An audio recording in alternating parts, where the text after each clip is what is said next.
So on a pretty regular basis, I give my kids instructions or commands that they must follow. And most of the time, they're very good with doing what I say. But there is an occasion, once in a while, where they neglect to follow my command. They ignore the command of their father. And at that point in time, I need to initiate some correction in some form or fashion. That's exactly what's happening here in 1 Samuel chapter 15.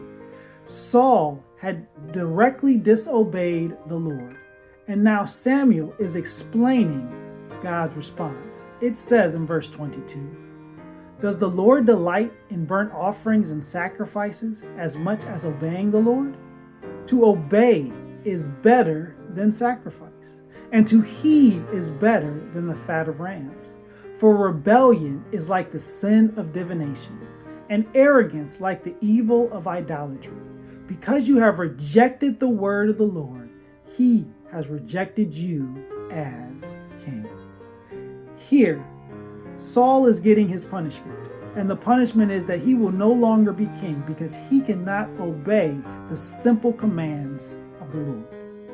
Do we fall into that spot sometimes where the Lord gives us clear and discrete jobs, roles, or responsibilities or commands to do, and we just neglect to do them?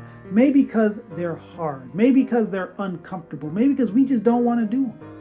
Well, the text tells us here that obedience is always better than disobedience, that disobedience is rebellion against God. So let me encourage us all today to seek to obey what the Lord says, to follow his commands, so he doesn't have to pull out the rod of correction on us. God bless.